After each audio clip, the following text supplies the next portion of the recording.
और मैं शेर हूँ और शेरनी हूँ। तो भाई ये आपके लिए daily practice assignment for class 12 dated 11 अप्रैल का सॉल्यूशन वीडियो है। ठीक है, तो इस वीडियो में जो 5 क्वेश्चंस मैंने आपको दिए थे प्रैक्टिस के लिए, उन 5 क्वेश्चंस की जो सॉल्यूशंस हैं वो हम यहाँ पर डिस्कस करने वाले हैं। ठीक है, तो आप क्या करेंगे कि इस वीडियो में जितने भी क्वेश्चंस हमने किए हैं इनको वापस से प्रैक्टिस करेंगे। जिन बच्चों के सॉल्व नहीं हुए थे उसको दोबारा प्रैक्टिस करेंगे। और एक बात का ध्यान रखेंगे कि अगर कोई क्वेश्चन आपको मुश्किल लगता है तो उसको कम से कम भी 10 से 15 बार रिपीट करो, एक दिन में नहीं। रोज उसको एक बार, दो बार, तीन बार करके देखते रहो। अगले 5-6 दिनों तक उसकी प्रैक्टिस करो ताकि वो आपके दिमाग में छप जाए अच्छे से।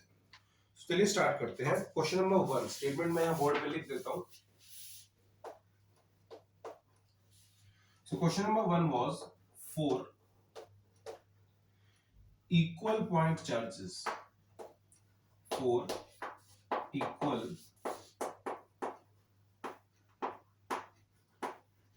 point charges of 16 microcoulomb are placed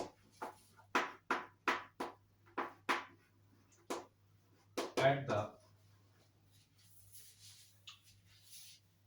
four corners, at the corners of a square of side 0.2 meters. Calculate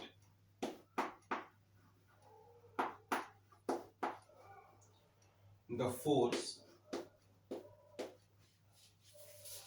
on any one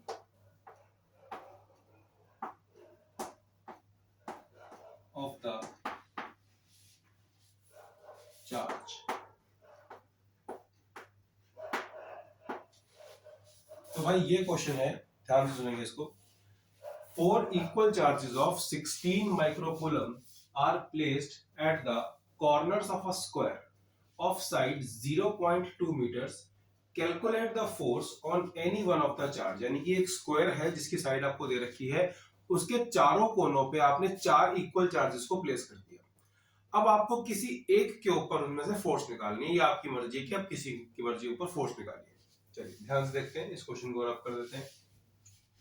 question की स्टेटमेंट सारे बच्चे नोट कर ले ध्यान से, स्क्रीन को पॉज करके क्वेश्चन की स्टेटमेंट नोट कर लो।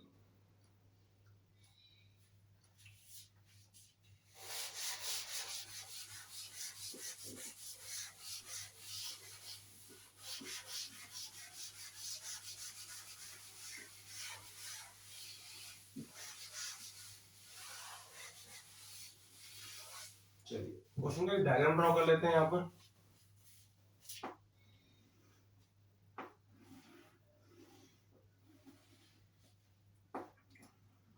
तो ये हमारे पास एक स्क्वायर हो गया जिसके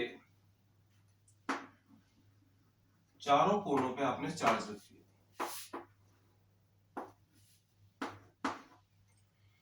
और चारों कोनों पे बराबर बराबर चार्ज है 16 माइक्रोकूलम का। यहाँ पर भी 16 माइक्रोकूलम, यहाँ पर भी 16 माइक्रोकूलम, यहाँ पर भी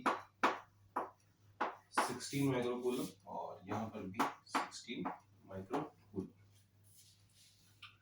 चलो मैं एक चार्ज को चूज कर लेता हूँ, ध्यान से देखते हैं। लेट से मैं चार्ज बी चूज कर लेता हूँ, आप कोई मर्जी चूज कर लीजिए, ध्यान से देखेंगे उस पर। तो सबसे पहले हमें यह देखना पड़ेगा कि बी पे कितनी फोर्स आ रही है। और हाँ, इसका जो डिस्टेंस दिया हुआ है वो 0.2 मीटर्स दिया हुआ है।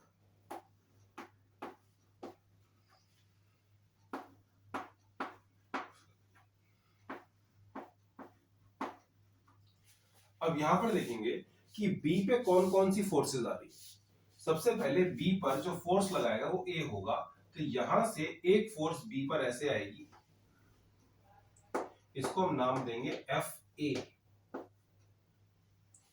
एक फोर्स यहां से सी से ऐसे ऊपर जाएगी, इसको ऐसे रिपेल करेगा, तो ये हो जाएगा एफ सी वेक्टर।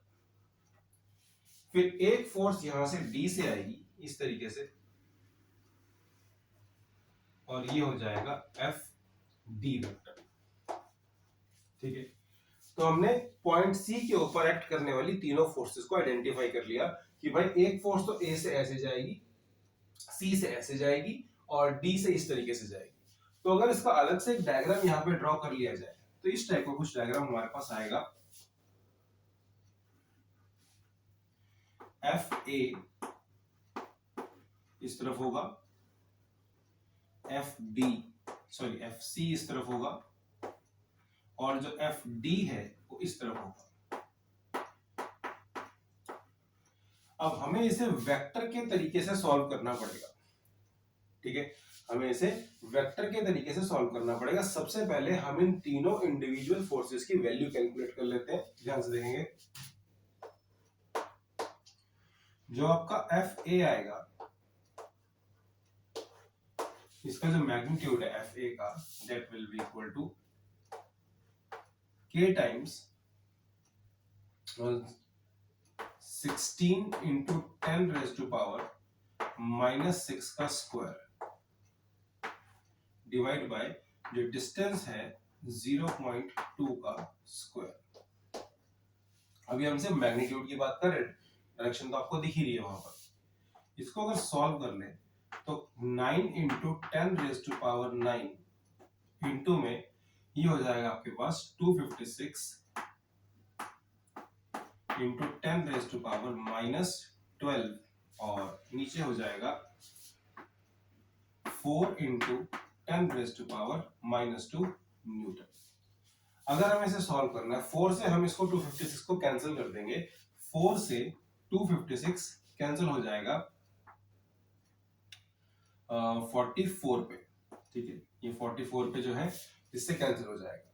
अब मुझे 44 को 9 से मल्टीप्लाई करना है, ठीक है, तो मैंने ट्रिक बच्चों को बहुत बार बताई है कि 44 को अगर 9 से मल्टीप्लाई करना है तो उसके लिए क्या करेंगे, 44 के पीछे ही एक जीरो लगा दो और 44 को उसी में से माइनस कर दो। जिस भी नंबर को 9 से मल्टीप्लाई करना हो उसके पीछे एक जीरो लगा दो और उसी नंबर को उसमें से माइनस कर दो। तो ये हो जाएगा 6, 9 और ये हो जाएगा 396। Answer will be 396 into 10 raise to power, ये -2 भी ऊपर जाके प्लस का हो जाएगा तो ये 11 हो जाएगा, 11 - 12 -1 न्यूटन।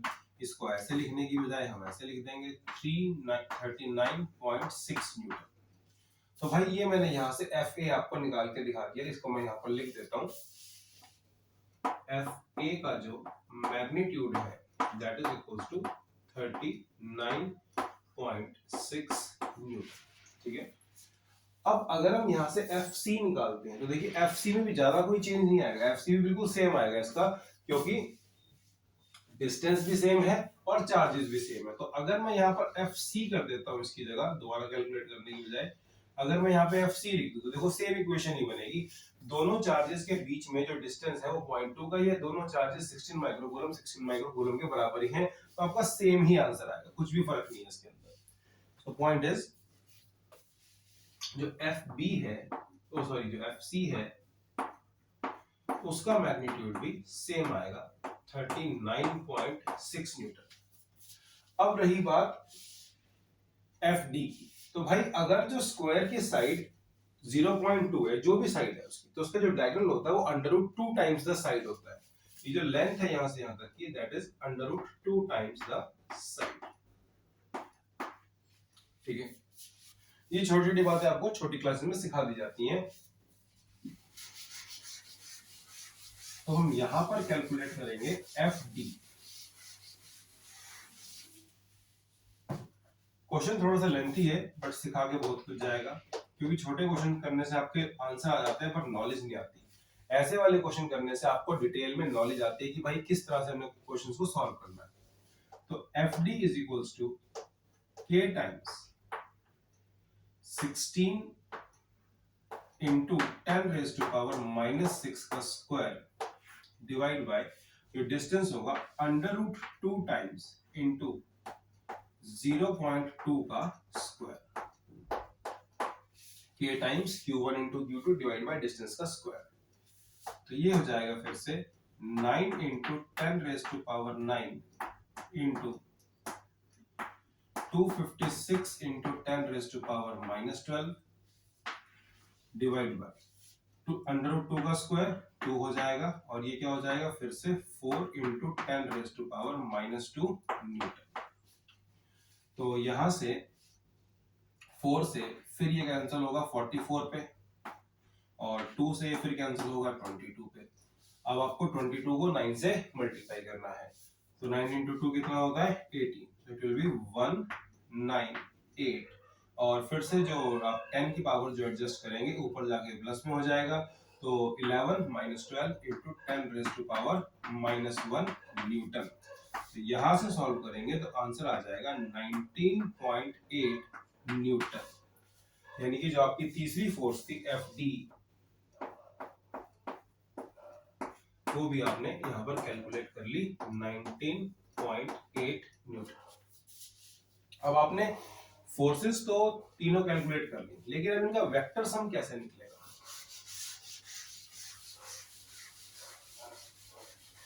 देखिए, जो डायगोनल होता है किसी भी स्क्वायर का, वो उसे 45 डिग्री के एंगल पे इसको ये वाला एंगल बाइसेक्ट करता है। This angle will be 45, this angle will be 45, this angle will be 45, therefore this angle will also be 45 degree. ये सारे एंगल 45 डिग्री के होंगे।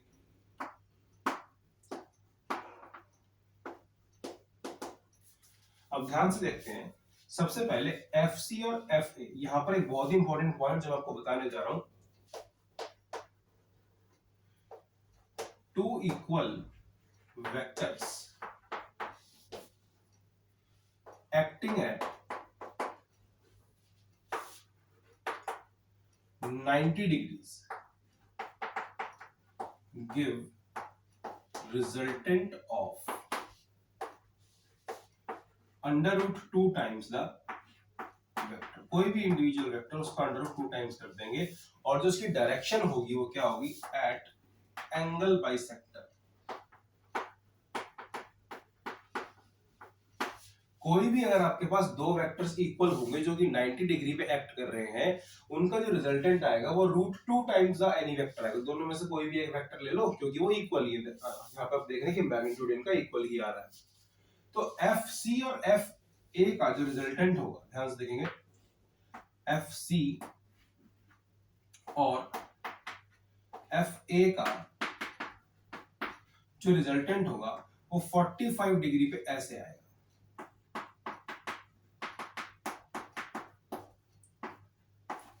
यानी कि इन दोनों फोर्सेस को हटा के इनका जो रिजल्टेंट होगा वो ऐसे एफ डी के अलोंग ही आएगा। This will be F C plus F A. ठीक है, यानी कि इन दोनों का वेक्टर सम हमें सॉल्व करना है। और मैंने अभी बताया कि दो इक्वल वेक्टर्स जब 90 डिग्री पे एक्ट करते हैं तो जो उनका रिजल्टेंट होता है वो अंडर रूट 2 टाइम्स आता है।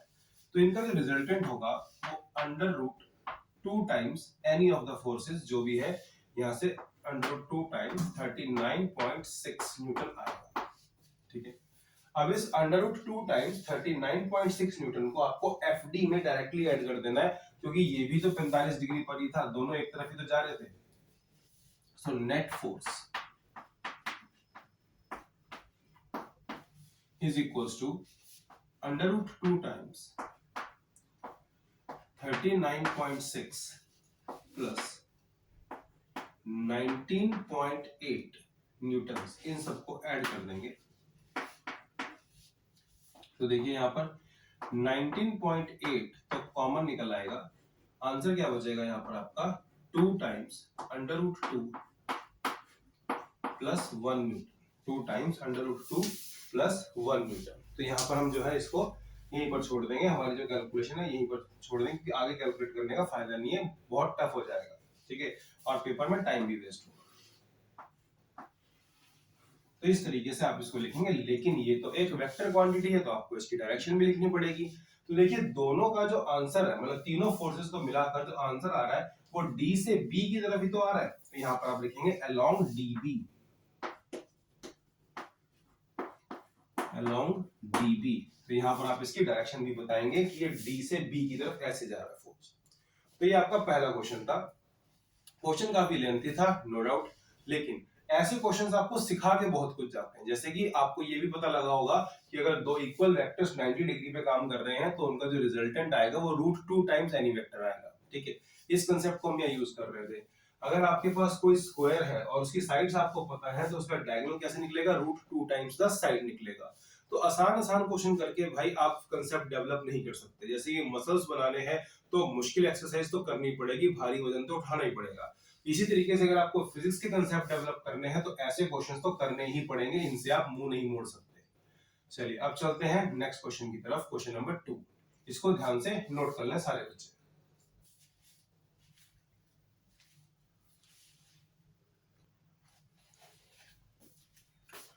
Okay, so friends, now we will be doing question number 2. Again, very important question.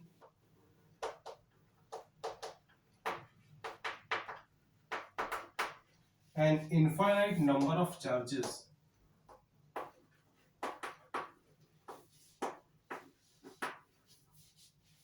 each equal to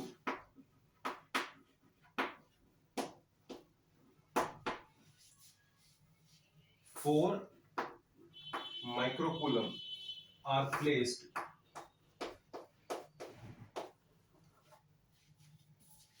along x-axis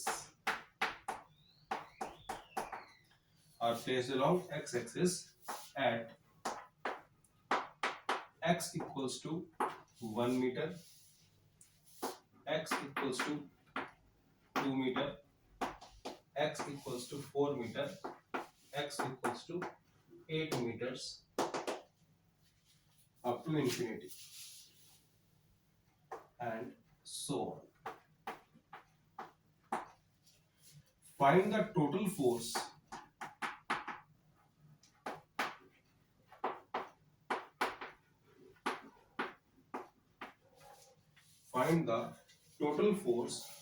on a 1 coulomb charge placed at origin.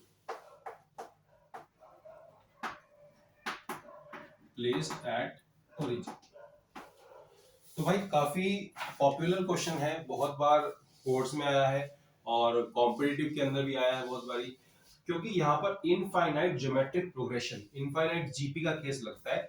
जिन बच्चों के पास 11th में maths था उनको ये question शायद उनसे हो जाएगा, लेकिन जिनके पास मैथ्स नहीं था, जो बायो वाले बच्चे हैं जो कि नीट की तैयारी कर रहे हैं, तो उनके लिए इस क्वेश्चन करना थोड़ा सा मुश्किल हो सकता है, क्योंकि आपको इनफाइनाइट जीपी का फॉर्मूला नहीं पता होगा। चलिए स्टार्ट करते हैं इस क्वेश्चन को और देखते हैं इसमें इनफाइनाइट जीपी कहाँ यूज होगी।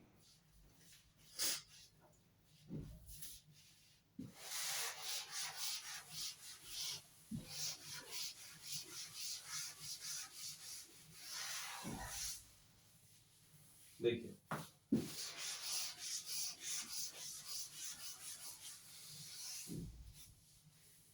बोर्ड पे ध्यान देंगे सारे बच्चे। तो ये हमारे पास सपोज एक्स एक्सिस हो गया, मैं डायग्राम इसका ऊपर ही बना देता हूँ यहाँ पर। ये हमारे पास एक्स एक्सिस हो गया, ठीक है, this is x axis. Origin यहाँ पर होगा 0 पे। तो पहला चार्ज जो है हमने 1 मीटर पे रखा है, सॉरी पहला चार्ज जो है हमने 1 मीटर पे रखा है यहाँ पर, ये 1 यहाँ पर हमने चार्ज रख दिया, दैट इज ऑफ 4 माइक्रोकूलम।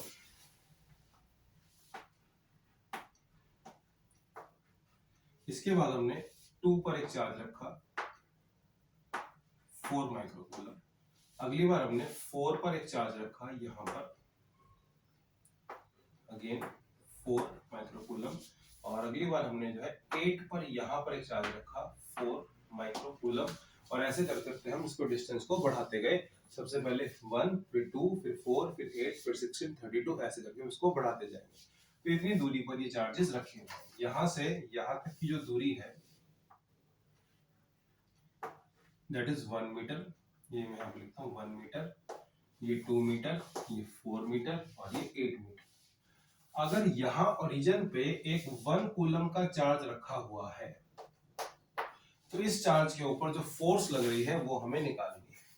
तो देखिए यहाँ पर जो पॉइंट्स है ये बहुत मतलब इनफाइनाइट पॉइंट्स है, तो ऐसे हम कहां तक ऐड करेंगे, जो टोटल फोर्स बनेगी ये सारे के सारे 4 माइक्रोकूलम मिलके इसको रिपेल करेंगे इस तरफ। तो net force F will be equal to F1 plus F2 plus F3 plus F4 up to infinity. क्योंकि ये सारे के सारे एक ही तरफ जा रहे थे तो इसमें हमें ज्यादा एंगल परेशान नहीं करेगा, क्योंकि इसके अंदर जो सबकी फोर्स इस तरफ ही जाएगी, ऐड होकर सब इसको रिपेल कर देंगे इस तरफ। तो पहली जो फोर्स होगी that is K times 1 coulomb into में 4 micro coulomb, 4 into 10⁻⁻6 divide by 1 का square. Next will be F2। F2 कैसे निकालेंगे? K times 1 coulomb 4 into 10⁻⁻6 divide by 2 का स्क्वायर। ये हमारे पास 2 मीटर पर रखा था तो यहां से लेकर यहां तक 2 मीटर का स्क्वायर हो गया। Next is K times 1 into में 4 इंटू 10⁻⁻6 डिवाइड बाय 4 का स्क्वायर। ध्यान से देखेंगे इसको। इसी तरीके से करते करते ये इन्फिनिटी तक चला जाएगा। अब जो चीजें इसमें से कॉमन निकल रही है उसको कॉमन निकाल के बाहर कर देंगे तो ये हो जाएगा 4 इंटू 10⁻⁻6 टाइम्स K। अंदर क्या बचेगा?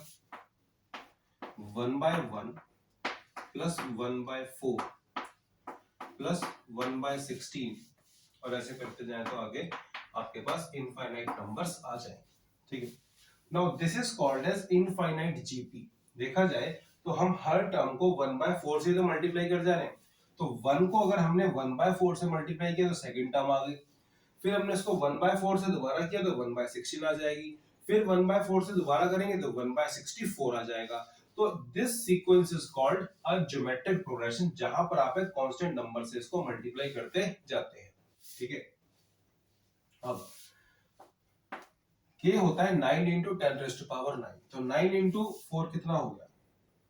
36 इंटू 10⁻³ और यहां पर फिर से 1 plus 1/4 plus 1/16 up to infinity. यहां तक सारे बच्चे स्क्रीन को पॉज करके नोट कर लेंगे, यहां तक इसको नोट कर लो। इसके बाद हम इसका इनफाइनाइट जीपी का फॉर्मूला लगा के इसे सॉल्व करेंगे। तो स्क्रीन को पॉज करके आई होप सारे बच्चों ने नोट कर लिया होगा। अब हमें इसका आंसर लिखना है।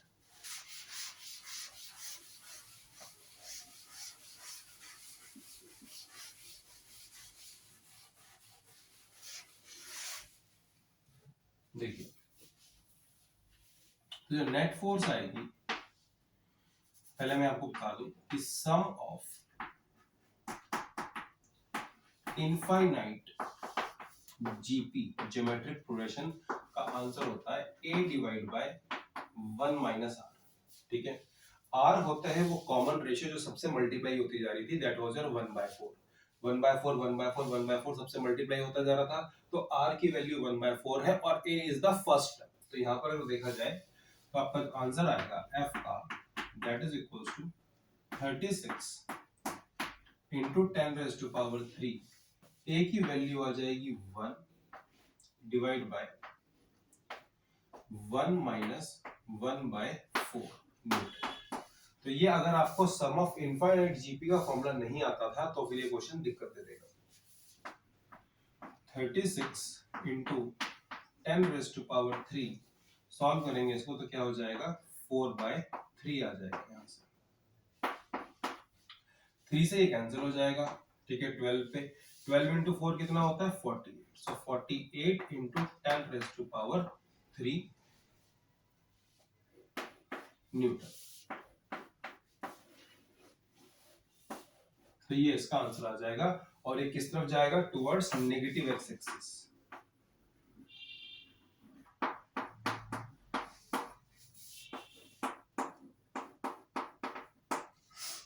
तो यहां पर जो ये नंबर आएगा माइनस में आएगा, बिकॉज 9 में से हम इसको माइनस करेंगे, 6 को माइनस 3 पॉजिटिव।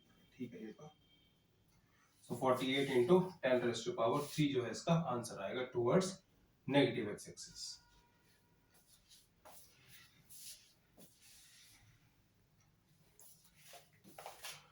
चलिए क्वेश्चन नंबर 3 डिस्कस कर लेते हैं जल्दी से। 2 point charges of this much and this much coulomb are separated by distance this. जल्दी से लिखते हैं इसको फटाफट। 2 point charges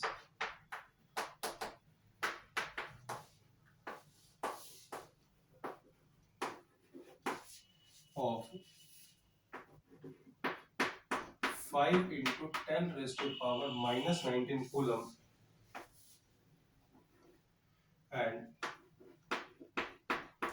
20 into 10 raised to power minus 19 coulomb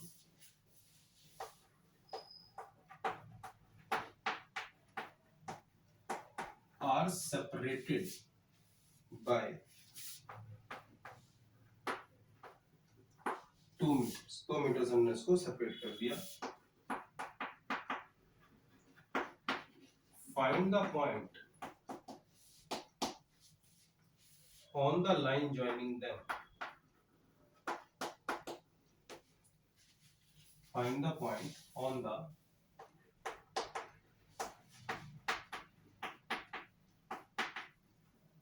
line joining them where electric field intensity is 0। तो भाई क्वेश्चन बहुत ही simple सा, आराम से सॉल्व भी हो जाएगा। दो आपके पास पॉइंट चार्जेस हैं जो कि आपको दिए गए 5 इंटू 10⁻⁻19 और 20 इंटू 10⁻⁻19 कूलम। ये 2 मीटर के डिस्टेंस से सेपरेटेड हैं। आपको ये बताना है कि जो लाइन इनको ज्वाइन कर रही है उसके कौन से पॉइंट पर इलेक्ट्रिक फील्ड जो है वो 0 होगा। ठीक है, ध्यान से देखेंगे इसको।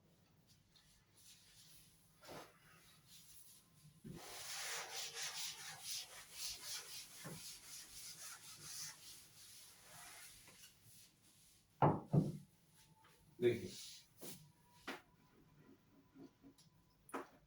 ये 5 इंटू 10⁻⁻19 कूलम है।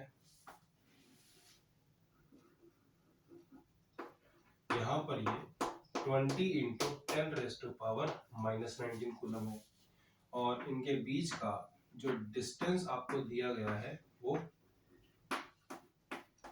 2 मीटर्स दिया गया। ठीक है, अब एक बात मैं आपको यहाँ पर बता दूं, सारे बच्चे ध्यान सुनेंगे। अगर नहीं भी करेंगे इस बात को ना तो कोई दिक्कत नहीं, आंसर अपने आप ठीक कर देगा इसको। लेकिन स्टार्टिंग से अपना कंसेप्ट सही करके चलेंगे तो टीचर भी इंप्रेस होगा जब आप उसको प्रॉपर आंसर देंगे। तो अगर एक चार्ज छोटा है और एक चार्ज बड़ा है तो भाई ये जो इलेक्ट्रिक फील्ड, ये जो 0 पॉइंट है, नल पॉइंट है जहां पर इलेक्ट्रिक फील्ड 0 शो करना है हमने, वो छोटे चार्ज की तरफ होता है, बड़े चार्ज की तरफ नहीं होगा। नल पॉइंट हमेशा छोटे चार्ज की तरफ होता है। तो एक एप्रोप्रिएट सी अप्रोक्सीमेशन लेंगे। अगर ये पॉइंट ए है, ये पॉइंट बी है, इस पॉइंट को हम लेट्स से पी मान लेते हैं।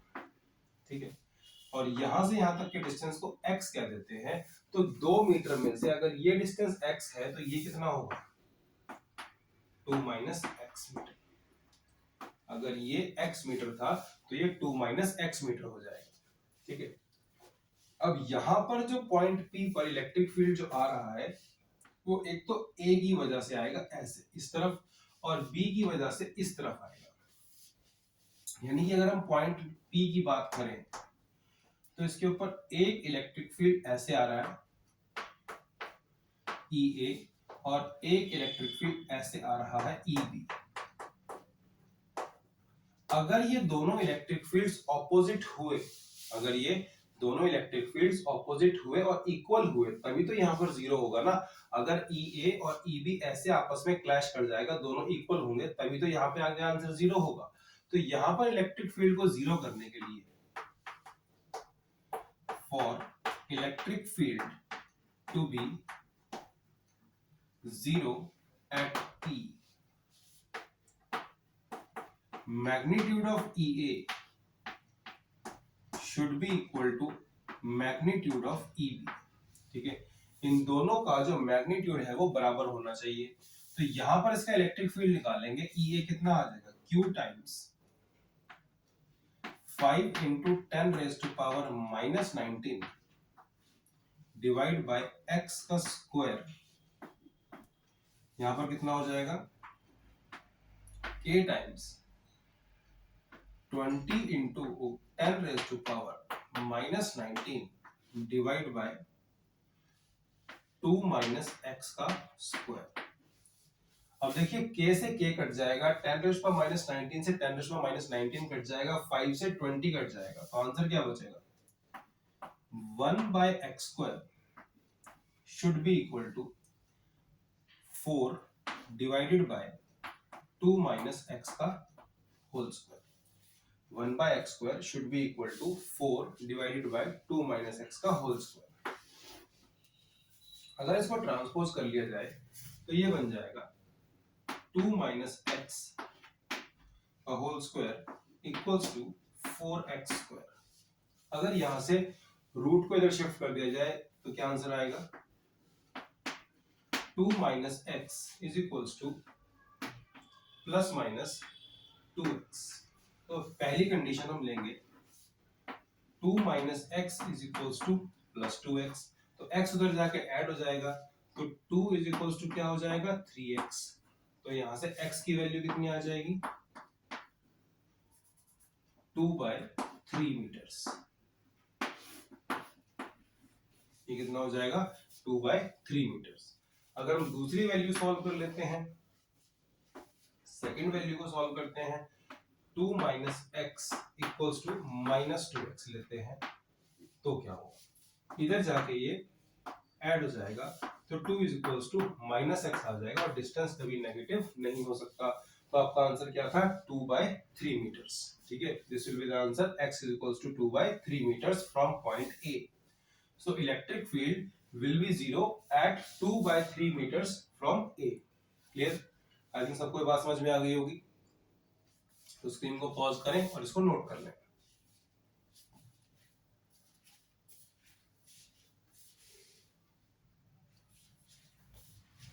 चलिए अब चलते हैं क्वेश्चन नंबर 4 की तरफ। इसको रब कर देते हैं। अगर आपको अभी भी कोई क्वेश्चन नहीं समझ में आ रहा तो आप कमेंट सेक्शन में मुझे मेंशन कर सकते हैं कि ये वाला क्वेश्चन क्लियर नहीं है, और इसके लिए मैं रेकमेंड करूंगा कि आप एक क्वेश्चन को अगर समझ में नहीं आ रहा तो उसे बार बार देखिए। 3-4 बार देखने पर भी अगर समझ में नहीं आ रहा है, सेम डाउट अगेन जनरेट हो रहा है, तो आप मुझे कमेंट सेक्शन में लिख के बता सकते हैं कि इस वाले क्वेश्चन में, इस वाले स्टेप में डाउट है। Question number 4।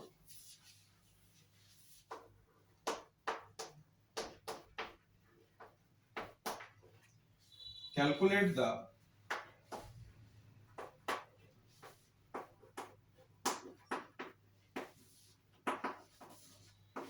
charge carried by 12.5 into 10⁻⁸ electrons।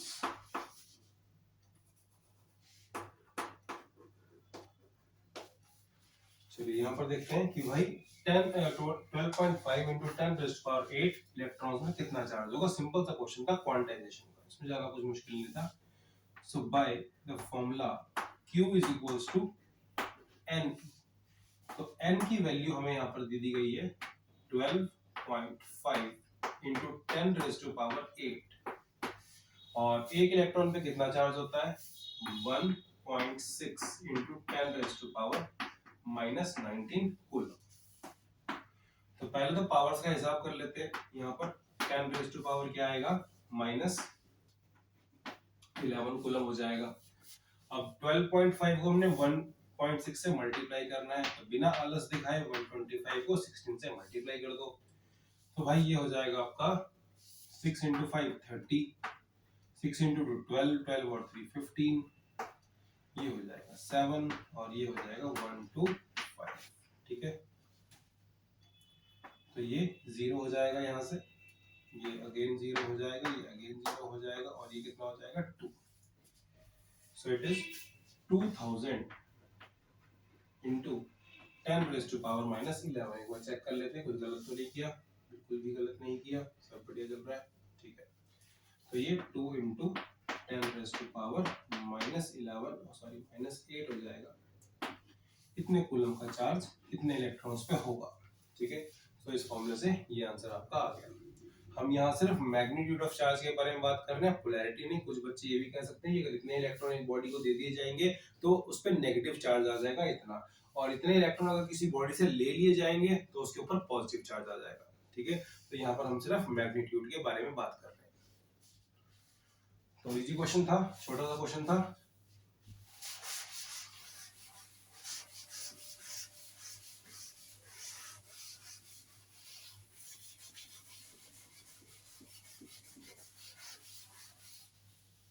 Next question देखते हैं, question number 5।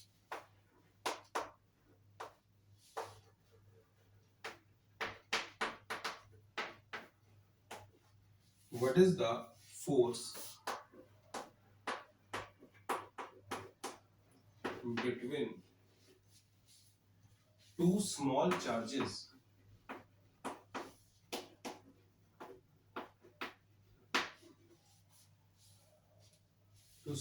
charged spheres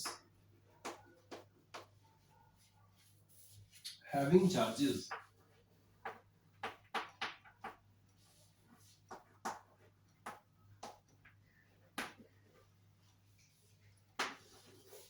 of 2 into 10 raised to power minus 7 coulomb and 3 into 10 raised to power minus 7 coulomb placed 30 centimeters apart in air.